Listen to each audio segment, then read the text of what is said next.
What's going on, you guys? My name's Ty Knots, and welcome to Top 5 Unknowns, 5 most terrifying Vikings to ever live. But really quick before we get started, I just want to mention that this video is being sponsored by Vikings War of Clans. Vikings is a highly addictive mobile app that places you in a world full of Vikings, where you can lead an army, conquer other settlements, and even play with users halfway across the world.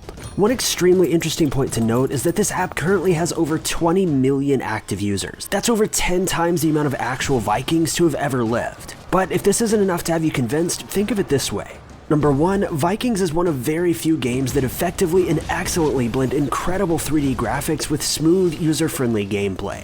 Number 2, Vikings will have you absolutely hooked within just 5 minutes of playing. It's such a difficult game to put down. And number 3, Vikings is the first strategy RPG game to be filled with ancient Vikings in an open world environment. Also, once you've installed the game, be sure to find me personally. My username is Ty Knots, written as you see it on screen. So be sure to install Vikings right now using the link in the description to get a bonus of 200 gold and a protection shield absolutely for free. But with that being said, let's get on with the video. Number 5. A Viking by the name of Hosteen lived a very long, violent life throughout much of France and England. He was known for being a very aggressive, relentless man, though his main claim to fame was his expedition through the Mediterranean Sea back in the year 859. Hosteen had just raided Algeria when he and his crew stumbled upon an island that appeared as though it would be a suitable place to live for the winter months. After living here for a short while, Hosteen realized that this island was quite close to the city of Rome. He'd always wanted to see Rome, and since it was the headquarters of the church at the time, he thought it would be a good idea to loot the city. He and his crew then set off into the sea, headed toward the western coast of Italy. They then came across an absolutely beautiful city and decided that it must have been Rome. They then docked nearby, but realized that the city was far too large for them to be able to take it over, so they devised a plan. Hosteen would hide inside of a coffin while his men entered the city, begging for the church to help provide their leader with a Christian burial.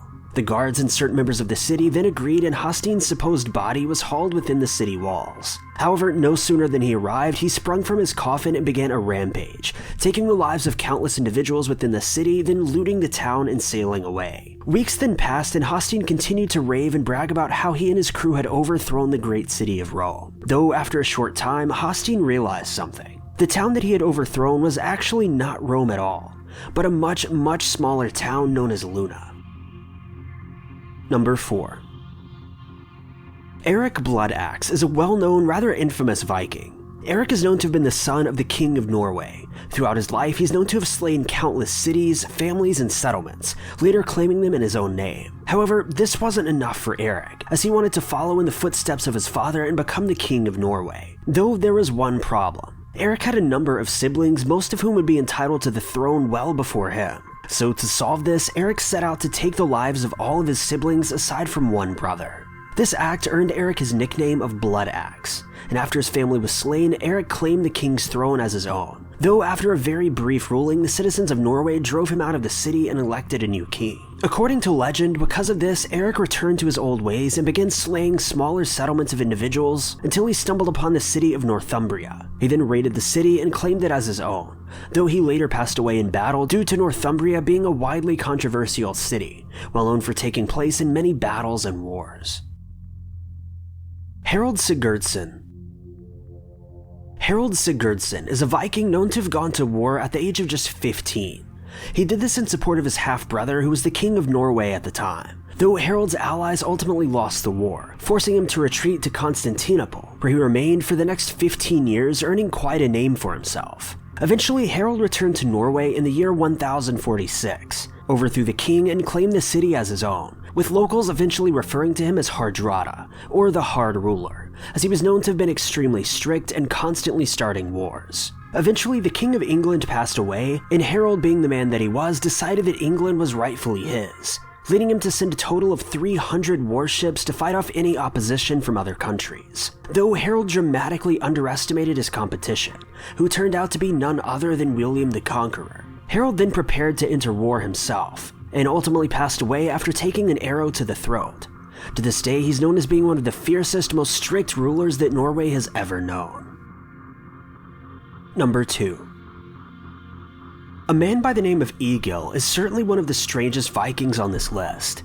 He's known for being both a great warrior and a poet. He started writing poetry at just 3 years old, and began his reign of terror at just 7, when he took the life of another young boy using an axe. He then continued writing poetry and taking lives of seemingly random individuals throughout his teen years, though he was eventually driven out of Norway when the king was fed up with his actions. Egil then lived on for a number of years and is known to have single-handedly taken on 11 soldiers using only his teeth and a sword, eventually tearing out their throats or gouging out their eyes. After living this way for some time, Egil eventually decided to settle down and lived until his 80s, when just a short while before his passing, he took the life of a young slave who helped him bury his life's treasure.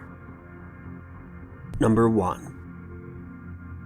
Ivar the Boneless may be one of the strangest, most insistent Vikings to have ever lived. Ivar is believed to have earned his name due to a medical condition that caused his legs and other limbs to break easily, though Ivar never let this stop him, eventually entering battle with another country while riding on a shield that was being carried by 2 soldiers, fighting off enemies with a bow and arrow rather than his typical sword. After raiding and claiming numerous settlements, Ivar eventually laid claim to Dublin in the year 856. Then later on in the year 865, Ivar and his brother teamed up to wage war against York and Northumbria, gathering a series of hundreds of ships to invade, this in revenge for York having executed their father. Their raid ended up being successful, with Ivar eventually tracking down York's king and ordering him to be given to the Blood Eagle, which was an execution ritual in which an eagle would be carved into one's back, their ribs cut out, and then their lungs ripped from their chest. Ivar then headed to East Anglia, where he overthrew them, captured their king, and had him used for target practice for his soldiers. Satisfied with his accomplishments, Ivar then returned home to Dublin to live out the remainder of his days in peace.